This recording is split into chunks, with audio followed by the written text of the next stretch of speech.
श्री राधे।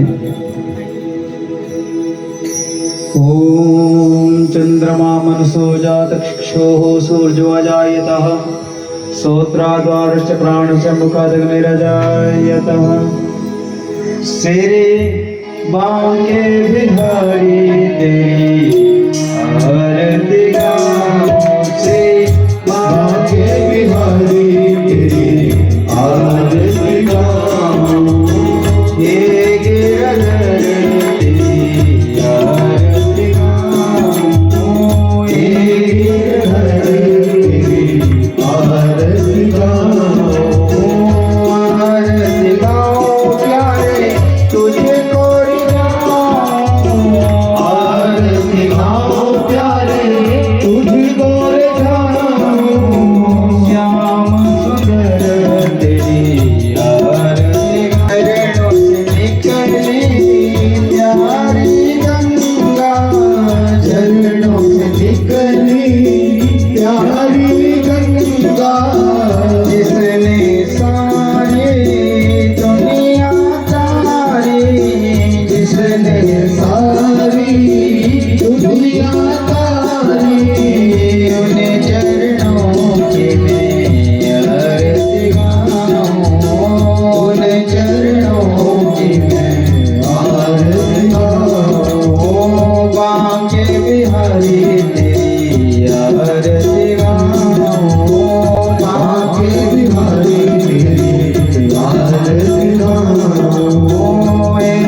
दास के नाते आप व्यास दास के नाते आप हो सुख दुख जीवन साथी साथ आप सुख दुख जीवन साथी साथ आप हो श्री चरण की मैं आरती गाऊं श्री चरण की मैं आरती गाऊं बांके बिहारी तेरी आरती गाऊं बांके बिहारी तेरी आरती गाऊं कर्पूर गौरम करुणा के तारम संसार सारम भुजगेन्द्रहारम सदा संगम हृदयारविन्दे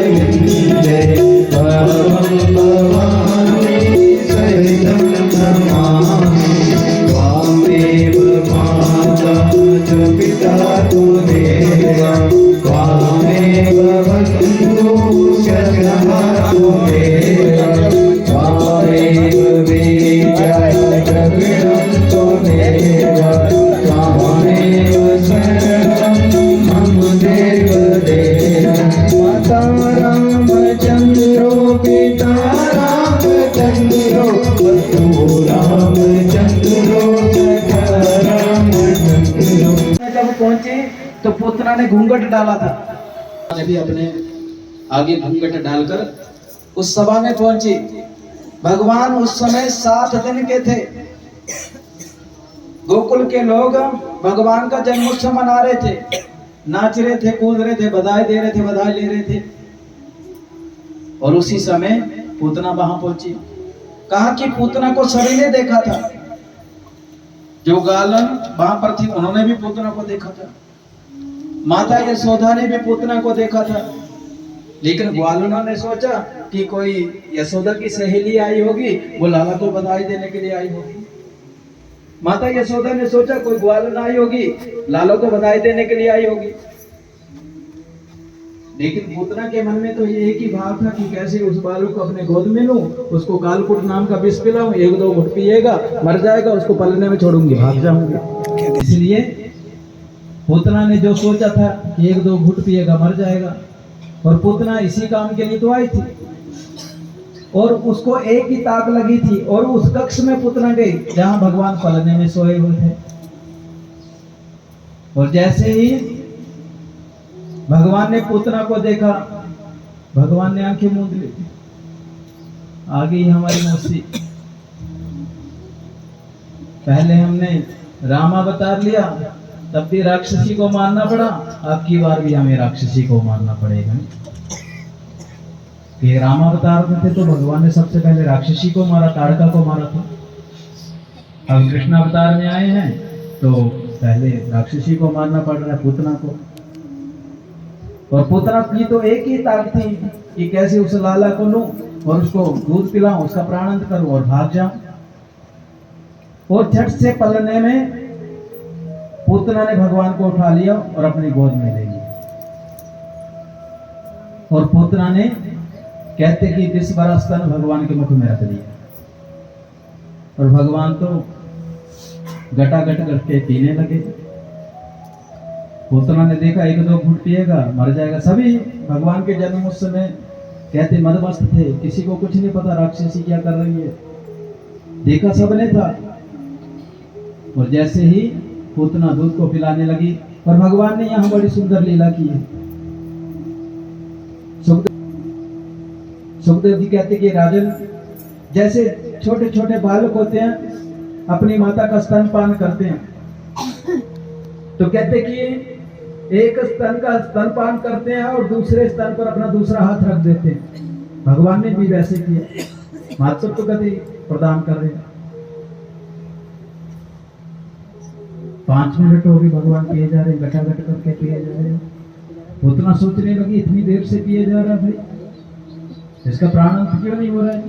10 मिनट हो गए, 15 मिनट से भगवान गटागट करके पी रहे हैं। पहले तो भगवान ने पूतना का स्तन पान किया, दूध का पान किया, और उसके उपरांत भगवान ने उसके प्राणों को हरना शुरू कर दिया। और जैसे ही प्राण निकलते हैं तो श्वास अविरुद्ध होते हैं, कंठ सूखता है। इसी तरह पूतना का कंठ सूखने लगा, प्राण अविरुद्ध होने लगे। पूतना कहने लगे छोड़ छोड़ लाला, छोड़ छोड़। भगवान कहने लगे मौसी अभी तो पकड़ो है, छोड़ूंगा तो आपको ठिकाने लगा कर ही छोड़ूंगा। पूतना ने कहा कि बड़ा विचित्र बालक है भाई, 7 दिन का बालक और गप कर रहा है, बात कर रहा है। भगवान कहाँ छोड़ रहे हैं। अब श्वासों की गति अवरुद्ध होने लगी, पूतना के प्राण निकलने लगे, तो पूतना ने अपना विकराल रूप बना लिया और भागने का प्रयत्न किया। आकाश मार्ग में भागने लगी, लेकिन भगवान कहाँ छोड़ते हैं, चिपके हैं छाती के साथ। भागो कहाँ भागती हो। कहते हैं कि आधे मार्ग में ही भगवान ने उनके प्राणों को हर लिया और पूतना धड़ाम करके जमीन में गिरी। और जब जमीन में गिरी तो कहते हैं कि 6 कोस की जितनी भूमि होती है, 18 किलो की जितनी भूमि होती है, इतनी भूमि का शरीर पूतना का था। नीचे जो लताएं पताएं वृक्ष इत्यादि थे वो उसके शरीर से दब गए। सभी पीछे पीछे भागे, कोई राक्षसी लाला को उठा कर लेगी, राक्षसी लाला को उठा कर लेगी। आधे मार्ग में देखा तो पूतना राक्षसी पड़ी हुई है और भगवान वक्षस्थल में क्रीड़ा कर रहे हैं। कहते कि पुत्र की वक्षस्थल से भगवान को उठाया और उसके उपरांत भगवान को जैसे उठाया तो एक पूर्णिमा नाम की ब्राह्मणी थी। उसने कहा कि तेरा लाला का राक्षसी ने स्पर्श कर लिया है, अब इसका शुद्धिकरण होना चाहिए। अब भगवान का शुद्धिकरण होने लगा। और भगवान का शुद्धिकरण कैसे होने लगा। गाय के खुर से मिट्टी लेकर भगवान के ऊपर पूरा लेप किया गया। गाय के गोमूत्र से भगवान का स्नान कराया गया। गाय के गोबर के उपले से भगवान को धूनी दी गई और गाय की पूंछ से भगवान को झाड़ा लगाया गया। गाय के खुर की धूली से उनका लेप किया गया। गाय के गोमूत्र से स्नान कराया गया और उसके उपरांत गोबर के उपले से उनको धूनी दी गई और गाय के पूंछ से उनको झाड़ा लगाया गया। भगवान बड़े प्रसन्न हो रहे हैं, भाई मेरे नाम से ही मुझे झाड़ा लगाया जा रहा है। भाई भागवत में सुखदेव कहते राजन इंद्रियाणि हरिकेशा प्राणो नारायणो वतः श्वेत दीपा प्रतिष्ठिता मनोयोग स्वरोवतु। कहते कि इंद्रियों की रक्षा जो करते हैं स्वयं ऋषिकेश भगवान करते हैं, प्राणों की रक्षा नारायण करते हैं, श्वेत दीप करते हैं। भगवान बड़े प्रसन्न हो रहे, मेरे नाम से मेरे को झाड़ा लगाया जा रहा है।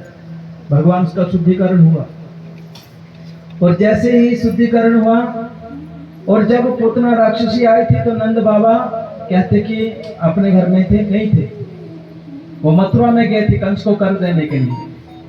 छोटा राजा बड़े राजा को टैक्स देता है, कर देता है। जो गोकुल के लोग थे वो मथुरा के लोगों को कर देते थे, कर यानी टैक्स। छोटी सरकार बड़ी सरकार को टैक्स देती है। और जब आए तो उन्हें पता लगा कोई राक्षसी आई थी और उस राक्षसी के शरीर की अंत्येष्टि की गई। सभी गोकुल के लोगों ने शरीर की अंत्येष्टि की, और जब उसके शरीर की अंत्येष्टि हुई तो भागवत में उल्लेख आता है कि पूतना के शरीर से दुर्गंध नहीं सुगंध निकली। और उसके शरीर से सुगंध क्यों? सुखदेव जी कहते कि राजन, भगवान ने पूतना को मातृत्व गति प्रदान की थी। मातृत्व गति प्रदान की थी ना, दूध पान किया था ना, पूतना राक्षसी का दूध पान किया था कि नहीं किया था? जब दूध पान किया तो भाई वो तो मातुतुल्य है, मात के समान है। कहते हैं कि पूतना कोई साधारण राक्षसी नहीं थी, ये राजा बलि की बेटी थी, रत्नमाला जिसका नाम था। जब भगवान वामन जब राजा बलि के घर में मांगने के लिए गए थे, उसी समय राजा बलि की बेटी ने जब भगवान को देखा, वामन भगवान को देखा, तो उनके मन में मातृत्व भाव उत्पन्न हुआ था। और जैसे ही उन्होंने भगवान को देखा तो उन्होंने कहा कि ऐसा मेरा बेटा हो, ऐसी मेरी संतान हो, तो मैं उसे उतना दूध पिलाऊं, अपने भक्षस्थल से मैं दूर ही ना करूं। लेकिन जब राजा बलि का भगवान ने सब कुछ छीन लिया था ना, तब उसी बेटी ने कहा कि ऐसी मेरी बेटा हो, ऐसी मेरी संतान हो, तो उसमें स्तन में अपने कालकोट नाम का विष लगाकर मैं प्राणांत कर दूं। भगवान ने दोनों इच्छा का स्वीकार किया था कि मैं बलि से मांगने के लिए आया हूं, बेटी ने कुछ इच्छा की तो वही पूरे करूंगा। भगवान ने आज पूरा कर दी। जो माता यशोदा को हजारों वर्षों के उपरांत गति मिली है, वो माता पूतना को 15 मिनट में राक्षसी को दे दी है। इतने कृपालु हैं मेरे कृष्ण, इतने दयालु हैं, जो राक्षसी को भी मातृत्व प्रदान करते हैं। जो इच्छा रखते हो ना, भगवान उसे जरूर पूरा करते हैं। आज नहीं कल करेंगे, लेकिन होती जरूर है। बोली वृंदावन बिहारी लाल की। भागवत में सुखदेव जी कहते कि राजन, राक्षसी की अंत्येष्टि हुई, भगवान का शुद्धिकरण हुआ, लेकिन भगवान जब भी बाल रूप में आते हैं तो उनका दर्शन करने के लिए भगवान शिव जरूर आते हैं। और भगवान शिव ने अपना वेशभूषा बदली और शंकरानंद ज्योति बन के थैली कंधे में लटकाई और चल पड़े भाई गोकुल की ओर। भगवान शिव कहते हैं कि ऐसे तो मैं 1000 बार नारायण का वैकुंठ में दर्शन कर लूं, लेकिन बाल रूप में दर्शन करने का सौभाग्य जो मिलता है वो अनंत युगों के उपरांत मिलता है। भगवान पहले बाल रूप में आए थे, किस युग में आए थे? त्रेता युग में आए थे। अब किस युग में आए भाई? द्वापर युग में। एक युग परिवर्तित होने के उपरांत भगवान बाल रूप में आए हैं, इसलिए भगवान शिव उनके बाल रूप का दर्शन करने के लिए आए हैं। लेकिन भाई भगवान का दर्शन ऐसे थोड़ी मिल जाएगा, वहां तो माता यशोदा की अनुमति होना जरूरी है। उनकी अनुमति के बिना लाला का दर्शन कहाँ होगा? बोली वृंदावन बिहारी लाल की। भगवान पहुंच गए, झोली कंधे लटकाई पहुंच गए भाई, अलग जगाया नंद भवन के सामने। मैया ने ऊपर से देखा कोई जोगी आया भाई, और मैया ने देखो माता की संतों के प्रति, योगियों के प्रति, ब्राह्मणों के प्रति बड़ी श्रद्धा है, बड़ी निष्ठा है। और माता ने एक बहुत सुंदर थाल सजाया। उस थाल में कहते हैं कि कुल भिक्षा की सामग्री, हीरे मोती, आटा चावल गेहूं सब कुछ सजाया। और भगवान शिव जो योगी के रूप में आए थे, अपने वास्तविक रूप में नहीं आए थे, भेष बदल के आए थे भगवान का दर्शन करने बाल रूप में। और जैसे ही थाली को आगे किया, भगवान ने कहा कि भैया मुझे ऐसी भिक्षा नहीं चाहिए, ये हीरे मोती जवाहरात मेरे किस काम के? भगवान वैरागी हैं, त्यागी हैं। भगवान ने कहा मुझे इन वस्तुओं की जरूरत नहीं है भैया, ये हीरे मोती जवाहरात मेरे किसी काम के नहीं। तो कहा कि तेरे को क्या भिक्षा चाहिए, क्या भिक्षा लोगे? कहा कि मैया नहीं है तो मुझे एक ही भिक्षा दो भाई, अपने लाला का दर्शन करा देंगे। मैया डरी हुई थी। जब 7 दिन के थे भगवान तो पूतना राक्षसी आ गया। 6 महीने के भगवान हुए थे, तृणावृत नाम का राक्षस आ गया जो भगवान को धूली में उड़ाकर ऊपर लेकर चला गया।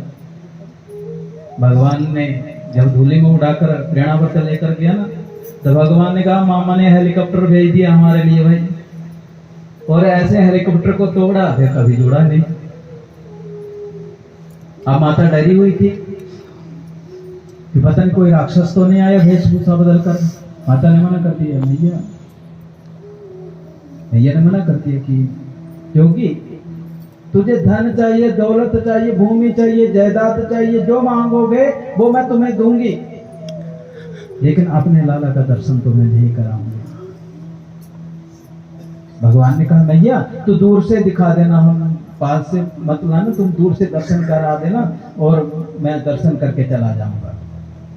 मैया ने कहा कैसे मैं तेरे को अपने लाला का दर्शन करा दूं भाई? 70 वर्ष के उपरांत मुझे संतान सुख की प्राप्ति हुई है, मैं 70 साल की बूढ़ी होकर तेरे को देखकर डर रही हूं। सुखदेव जी कहते कि राजन भगवान जितना भी वेश बदल ले उनके साथ बिच्छू सांप लटके ही रहते हैं। कहा कि मैं कैसे तेरे को अपने लाला का दर्शन करा दूं, ये सांप बिच्छू तेरे साथ लटके हुए हैं। भगवान भोलेनाथ कहने लगे भैया ये तो छोटे छोटे बिच्छू सांप हैं, तेरा लाला तो 1000 फन की सैया में सोता है। भैया कहने लगी तू गलत पते पे आ गया है, मेरा लाला तो दीवार पर छिपकली भी देख ले तो मेरी आंख में लिपट जाता है, तू गलत पते पे आया है।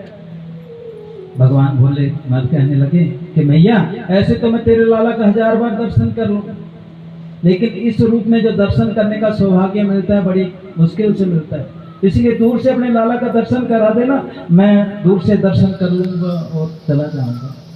भैया ने कहा कि नहीं। भगवान ने देखा कि प्रेम की वाणी से तो माता नहीं समझ रही है, थोड़ा अब अकड़ के दिखाते हैं, थोड़ा दर्शन हो जाए भगवान का। भगवान कहने लगे कि भैया तू जाने नहीं, मैं योगी हूँ। योगी जिस हट पे आ जाता है ना उस हट को मनवा के ही रखता है। भैया कहने लगी तू जोग हट मेरे को मत दिखा, तुझे स्त्री हट का पता नहीं। भैया ने कहा तुझे पता नहीं स्त्री हट क्या है। भगवान ने कहा कि मैं यही धूना लगा लूंगा अपना, कभी ना कभी अपने लाला को तो बाहर लेकर आएगी ना, तब तो दर्शन कराना ही पड़ेगा, कहाँ लगा ले तो धूना। कहते कि हमारे भवन के 7 ड्योढ़ियां द्वार हैं, तो इस द्वार के सामने अपना धूना लगाएगा, मैं दूसरे द्वार से निकल जाऊंगी, लेकिन तेरे को अपने लाला का दर्शन करने नहीं कराऊंगी। भगवान अब निराश हो गए। भगवान ने देखो कि अब मैया नहीं मानेगी, बड़ा प्रयत्न कर लिया, और भगवान मैया ना मानी तो मैया के ना मानने पर भगवान अब वापस लौटने लगे। भगवान की आंखों में आंसू आ गए। भगवान से कहने लगे, अपने इष्ट भगवान से कहने लगे, अपने नारायण से कहने लगे कि ऐसे तो मैं 1000 बार तुम्हारा दर्शन वैकुंठ में कर लूं, लेकिन बाल रूप में दर्शन करने का जो सौभाग्य मिलता है अनंत युगों के उपरांत मिलता है। मैं आपसे कोई धन दौलत नाती पोता मांगने के लिए नहीं आया था, मैं आपका बाल रूप में दर्शन करने के लिए आया था, आपने मुझे दर्शन नहीं दिया।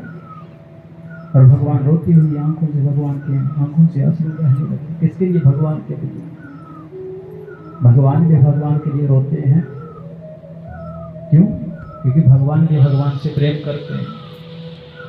हमारे और आपके जैसे नहीं झूठा प्रेम, दिखावे का प्रेम। जो जी भगवान से जुड़ता है और भगवान से प्रेम लग जाता है तो अपने आप आंखों से अश्रु बहना शुरू हो जाते हैं।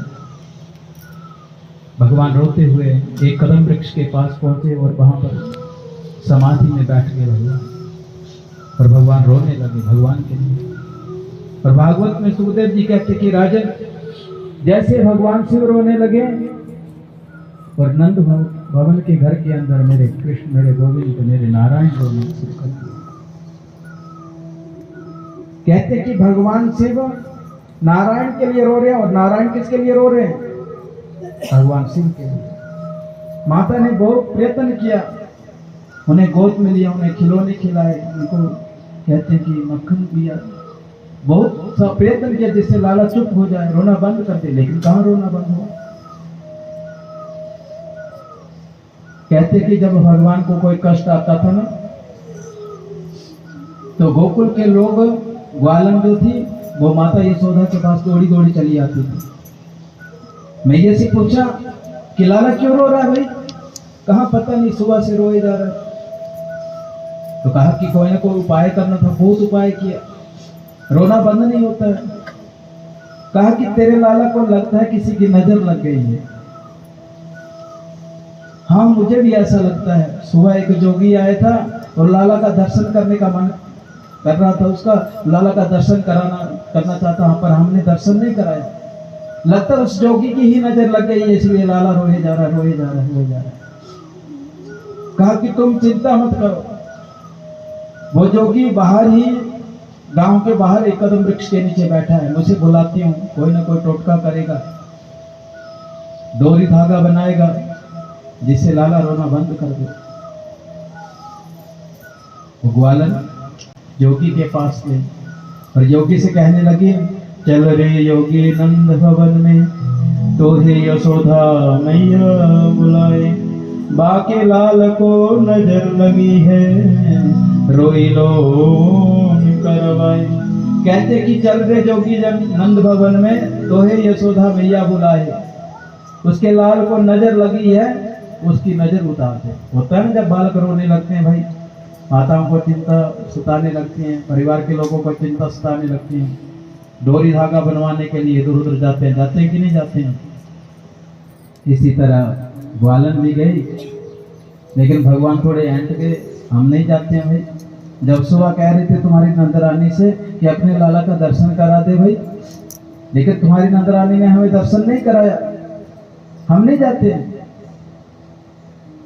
भगवान के रूठना हो ना, भगवान के लिए तो वैसे रूठना चाहिए। मन में दर्शन की इच्छा है, लेकिन आंटी ऐसी भगवान जी दर्शन करने के लिए आए थे, नहीं करवाए थे ना, मैं भी नहीं आता हूँ। भगवान ने उधर से कह दिया, मन मन से ही चुपचाप आ जाओ, रोना बंद कर दूंगा, कोई नहीं बुलाएगा। भगवान ने तुरंत झोली उठाई और सीधे कहते कि नंद भवन पहुंचे। भैया कहने लगे, रे जोगी कोई धागा बना, कोई टोना टेस्टा कर जिससे मेरा लाला रोना बंद कर दे। कहा कि मैं तभी डोरी धागा टोना टेस्टा करूंगा जब अपने लाला को बाहर लेकर आएगा। अभी भगवान के दर्शन का मन है। भैया डरी हुई थी, लेकिन अब लाला रो रहा था, अब चुप कराने के लिए कुछ ना कुछ उपाय तो करना ही था ना। मैया ने कहा ठीक है, इन सांपर बिच्छुओं को अपने से हटाओ, फिर तब अपने लाला को लेकर आऊंगी। भगवान ने तुरंत हटा दिया। अब डरती डराती मैया ने अपने बालक को लाया। भगवान ने दूर से दर्शन किया। कहते हैं कि अब भी भगवान रोना बंद नहीं किया। भगवान ने कहा कि अपने लाला को मेरी गोद में दे, तभी ये चुप होगा, रोना बंद करेगा, या तो ये रोना बंद नहीं करेगा। मैया ने डरते डराते अपने लाला को भगवान की गोद में दिया। और जैसे ही भगवान की गोद में मेरे गोविंद से भगवान की गोद में गए, ऐसे चुप हुए जैसे रो ही नहीं रहे थे। मैया ने देखा अब लाला तो चुप हो गया भाई, तुरंत भगवान की गोद से छीन लिया, अपनी गोद में ले लिया। जैसे मैया की गोद में जाते हैं रोना शुरू कर देते, जैसे भगवान शिव की गोद में जाते हैं तो चुप हो जाते हैं।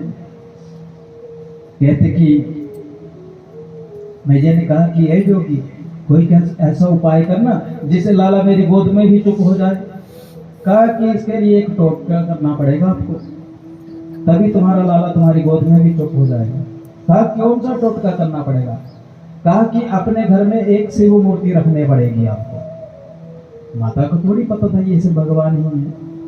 कहा कि एक शिव मूर्ति रखनी पड़ेगी, और जब अपने लाला का स्नान कराएगी थी तो स्नान का जो जल हो वो शिव मूर्ति पर गिरना चाहिए। यही टोटका, यही उपाय है। मैया ने कहा पाप लगेगा, दोष लगेगा, भगवान शिव के ऊपर अपने लाला का पानी कैसे चढ़ाऊंगी?